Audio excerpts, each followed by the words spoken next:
ದಿಲೀಪ್ ರಾಜ್ ಎಂಥ ಸ್ನೇಹಜೀವಿ ಅನ್ನೋದು ಅವರ ಸಾವಿನ ನಂತರ ಅನಾವರಣವಾಗಿದೆ. ಹೃದಯಾಘಾತದಿಂದ ದಿಢೀರ್ ಸಾವನ್ನಪ್ಪಿದ ದಿಲೀಪ್ ರಾಜ್ ಅವರನ್ನ ನೋಡಲು ಕಲಾವಿದರ ದಂಡೇ ಬಂದಿತ್ತು. ಎಲ್ಲರ ಮುಖದಲ್ಲೂ ದುಃಖ ಉಮ್ಮಳಿಸಿ ಬರ್ತಾ ಇತ್ತು. ದಿಲೀಪ್ ರಾಜ್ ಇನ್ನಿಲ್ಲ ಎಂಬುದನ್ನ ಯಾರಿಂದಲೂ ಅರಗಿಸಿಕೊಳ್ಳುವ ಶಕ್ತಿ ಕಾಣಿಸ್ತಾ ಇರಲಿಲ್ಲ. ಇವರ ಅಗಲಿಕೆ ಕನ್ನಡ ಚಿತ್ರರಂಗಕ್ಕಷ್ಟೇ ಅಲ್ಲ, ಕಿರುತೆರೆ ಲೋಕಕ್ಕೆ ತುಂಬಲಾರದ ನಷ್ಟ. ದಿಲೀಪ್ ರಾಜ್ ಅವರಿಗೆ ಎದೆ ನೋವು ಕಾಣಿಸಿಕೊಂಡಿತ್ತು. ಮನೆಯಲ್ಲಿ ಕುಸಿದು ಬಿದ್ದಿದ್ದರು. ಕೂಡಲೇ ಅವರನ್ನ ಆಸ್ಪತ್ರೆಗೆ ಕರೆದುಕೊಂಡು ಬಂದಿದ್ದರೂ ಅವರನ್ನ ಉಳಿಸಿಕೊಳ್ಳಲಾಗಲಿಲ್ಲ. ದಿಲೀಪ್ ರಾಜ್ ಅಗಲಿಕೆಯಿಂದ ಚಿತ್ರರಂಗದ ಗಣ್ಯರು ಕಂಬನಿ ಮಿಡಿದಿದ್ದಾರೆ. ಹಿರಿಯ ನಟಿ ಸುಧಾರಾಣಿ, ನಿರ್ದೇಶಕ KM ಚೈತನ್ಯ, ನಿರೂಪಕಿ ಅನುಶ್ರೀ, ಕಿರುತೆರೆ ನಟಿ ರಜನಿ ಸೇರಿದಂತೆ ತುಂಬಾ ಜನ ಭಾವುಕ ಪೋಸ್ಟ್ ಮಾಡಿದ್ದಾರೆ. ಅದರಲ್ಲೂ ಹಿರಿಯ ನಟಿ ಸುಧಾರಾಣಿ ದಿಲೀಪ್ ರಾಜ್ ಜೊತೆ ನಟಿಸಿದ ಧಾರಾವಾಹಿಯ ತುಣುಕನ್ನ ಹಂಚಿಕೊಂಡಿದ್ದಾರೆ. ದಿಲೀಪ್ ರಾಜ್ ಅವರ ನಿಧನದ ಸುದ್ದಿ ಕೇಳಿ ತುಂಬಾ ಆಘಾತವಾಯಿತು. ಹಲವಾರು ಪ್ರಾಜೆಕ್ಟ್ ಗಳಲ್ಲಿ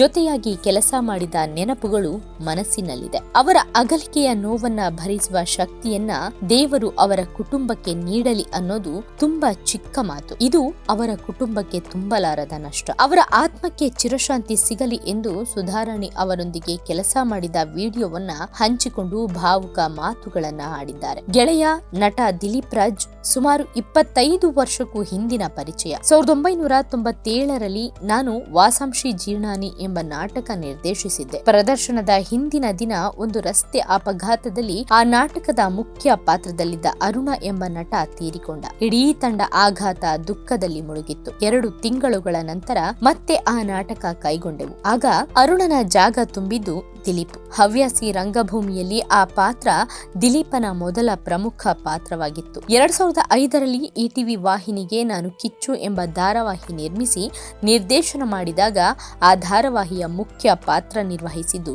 ದಿಲೀಪ್. ನನ್ನ ಆ ದಿನಗಳು ಸಿನಿಮಾಗೆ ಚೇತನ್ ನಟಿಸಿದ ಪಾತ್ರಕ್ಕೆ ದಿಲೀಪ್ ತನ್ನ ಧ್ವನಿ ನೀಡಿ ಸಹಾಯ ಮಾಡಿದ್ರು. ಮುಂದೆ ನಾನು ಸೂರ್ಯಕಾಂತಿ ಸಿನಿಮಾ ನಿರ್ದೇಶಿಸಿದಾಗ ಅದರಲ್ಲಿ ಎದೆಯ ಬಾಗಿಲು ತಟ್ಟಿದೆ ಹಾಡಿಗೆ ನೃತ್ಯ ಸಂಯೋಜನೆಯಲ್ಲಿ ಸಹಾಯ ಮಾಡಿದ್ರು. ಸ್ಫುರದ್ರೂಪಿ, ಹಸನ್ಮುಖಿ, ಬಹಳ ಪ್ರತಿಭಾವಂತ ಕಲಾವಿದ ದಿಲೀಪ್ ರಾಜ್ ಈಗ ನಮ್ಮನ್ನ ಅಗಲಿದ್ದಾರೆ. ಇನ್ನು ಸಣ್ಣ ವಯಸ್ಸು. ಅವರ ಪ್ರತಿಭೆಗೆ ಇನ್ನೂ ಹೆಚ್ಚು ಅವಕಾಶಗಳು ಅವರಿಗೆ ಸಿಗಬೇಕಿತ್ತು. ಓಂ ಶಾಂತಿ ಅಂತ ನಿರ್ದೇಶಕ KM ಚೈತನ್ಯ ಅವರು ಹಳೆಯ ನೆನಪುಗಳನ್ನ ಮೆಲುಕು ಹಾಕಿದ್ದಾರೆ. ಹಲೋ ಎಂದ ಕರೆಯೇ ನೆನಪಿಲ್ಲ, ಕಾಲ್ ಮಾಡಿದಾಗೆಲ್ಲ ಸಿಗದೆ ಇರೋ ನೆಪ ಎಲ್ಲ, ಫೋನ್ ಮಾಡಿ ಬಾಯಿ ತುಂಬಾ ಬೈತಿದ್ದ ನೀನು ಯಾಕೋ ಮೌನವಾದೆ, ಕ್ಷಮಿಸು ಗೆಳೆಯ, ಕಡೆಗೂ ನಾವೆಲ್ಲ ಸೇರಲು ಆಗಲೇ ಇಲ್ಲ. ಈಗ ನಾವೆಲ್ಲ ಮನೆಯಲ್ಲಿ ಸೇರಿದ್ದೀವಿ, ಆದ್ರೆ ನೀನೇ ಇಲ್ಲ, ಸಾರಿ ಕಣೋ, ವಿ ಆಲ್ ಮಿಸ್ ಯು ಅಂತ ನಿರೂಪಕಿ ಅನುಶ್ರೀ ಅವರು ತಮ್ಮ ಹಳೆಯ ದಿನಗಳ ಫೋಟೋಗಳನ್ನ ಹಾಕಿ ಒಂದಷ್ಟು ದಿಲೀಪ್ ಅವರ ಬಗ್ಗೆ ಪದಗಳನ್ನ ಬರೆದಿದ್ದಾರೆ. We miss you sir. ಒಂದ್ಸಲ ಇದೆಲ್ಲ ಸುಳ್ಳಾದ್ರೆ ಎಷ್ಟು ಚಂದ ಅನ್ಸುತ್ತೆ. ನಿಮ್ಮನ್ನ ಯಾವತ್ತೂ ಮರೆಯೋಕೆ ಆಗಲ್ಲ ಸರ್. ನಿಮ್ಮ ಜೊತೆ ನಟಿಸಿದ ಆ ದಿನಗಳು ಜೀವನದಲ್ಲಿ ಸವಿ ನೆನಪುಗಳು ಅಂತ ಕಿರುತೆರೆ ನಟಿ ರಜನಿ ಅವರು ಪೋಸ್ಟ್ ಮಾಡಿದ್ದಾರೆ. ಹಿಟ್ಲರ್ ಕಲ್ಯಾಣದಲ್ಲಿ ಹೆಂಡತಿ ಪಾತ್ರದಲ್ಲಿ ಅವರು ಕಾಣಿಸಿಕೊಂಡಿದ್ರು. ನಾವು ಕಲಾವಿದ್ರು, ತಕ್ಕ ಮಟ್ಟಿಗೆ ಒಳ್ಳೆ ಹೆಸರು ಹಣ ಮಾಡಿದವರು. ನಿರ್ದೇಶಕ ನಿರ್ಮಾಪಕರು ಯಾಕೆ ಆಗ್ಬೇಕು? ಏನೋ ಹುರುಪು ಹುಚ್ಚು. ನಾವು ಎಷ್ಟೋ ಹೊಸ ಕಲಾವಿದರನ್ನ ಪರಿಚಯಿಸಬೇಕು, ಎಷ್ಟೋ ಮಂದಿ ತಂತ್ರಜ್ಞರಿಗೆ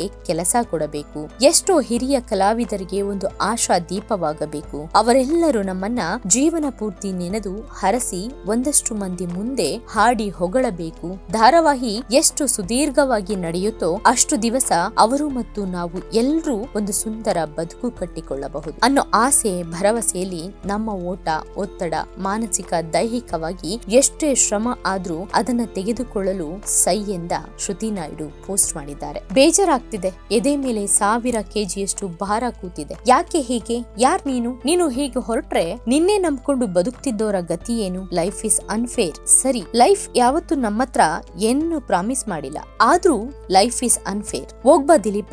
ಮೊದಲನೇ ಸಲ ವಿಜಯನಗರದಿಂದ ನಿನ್ನನ್ನ ಶೂಟಿಂಗ್ಗೆ ಗಾಡಿಲಿ ಪಿಕ್ ಮಾಡಿದಾಗ ನಿನ್ ಮುಖದ ಮೇಲಿದ್ದ ಜಾಲಿ ನಗು ನಂಗಿನ್ನೂ ನೆನಪಿದೆ. 2001ನೇ ಇಸವಿ ಇರ್ಬೇಕದು. ಅರ್ಧ ಸತ್ಯ ಸೀರಿಯಲ್ ಶೂಟಿಂಗು. ಆಮೇಲೆ ಅದೆಷ್ಟು ಶೂಟಿಂಗಿಗೆ ರಾಮೋಜಿ ಫಿಲ್ಮ್ ಸಿಟಿಗೆ ಹೋಗಿದ್ವು. ಅದೆಷ್ಟು ಸಲ ನಂಗೆ ಪೇಮೆಂಟ್ ಎಲ್ಲ ಸರಿಯಾಗಿ ಮಾತಾಡೆ, ಸುಮ್ನೆ ಕಮ್ಮಿಗೆಲ್ಲ ಒಪ್ಕೊಂಬೇಡ ಅಂತಿದ್ದೆ. ಅದೆಷ್ಟೋ ಸಲ ಅಣ್ಣನಾಗಿ ಜೊತೆಗೆ ನಿಂತಿದ್ದೀಯಾ, ಕಾಪಾಡಿದ್ದೀಯಾ. ನನ್ ಝೀನಲ್ಲಿದ್ದಾಗ ಕೆಲ್ಸ ಕೊಡ್ಸು ಅಂದಿದ್ದಾಗ ಕೆಲ್ಸ ಕೊಡ್ಸಕ್ ಆಗುತ್ತೋ ಇಲ್ವೋ, ಒಟ್ನಲ್ಲಿ ಎಲ್ಲಾ ಕಡೆ ಇಂಟರ್ವ್ಯೂ ಅಂತೂ ಕೊಡಿಸ್ತೀನಿ ಅಂದಿದ್ದೆ. ನಿನ್ ಚಾನಲ್ ಕೆಲ್ಸಕ್ಕೆ ಸೇರಿದಾಗ ಮತ್ತದೇ ನದಿ. ಎಂತೆಂತ ತಿಕ್ಕಲುಗಳಿರ್ತಾವಲ್ಲ ಪ್ರಪಂಚದಲ್ಲಿ ಅಂತ.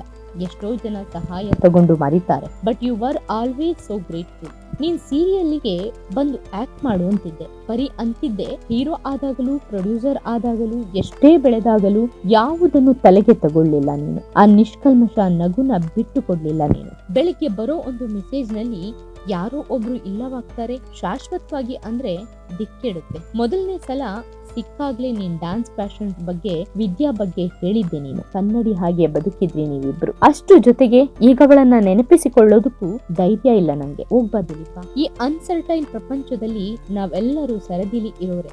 ಇಷ್ಟು ಬೇಗ ಹೀಗೆ ಹೊರಟಿದ್ದಕ್ಕೆ ಮೇಲೆ ಬಂದು ಜಗಳ ಆಡ್ತೀನಿ ಎಂದು ಸುಷ್ಮಾ ಭಾರದ್ವಾಜ್ ಬರೆದುಕೊಂಡಿದ್ದಾರೆ. ಎಲ್ಲರ ಮನಸ್ಸಲ್ಲೂ ಎಷ್ಟು ಅಗಾಧವಾದ ನೋವಿದೆ ಅನ್ನೋದು ಅವರ ಪದಗಳಿಂದಾನೇ ಅರ್ಥ ಆಗ್ತಾ ಇದೆ.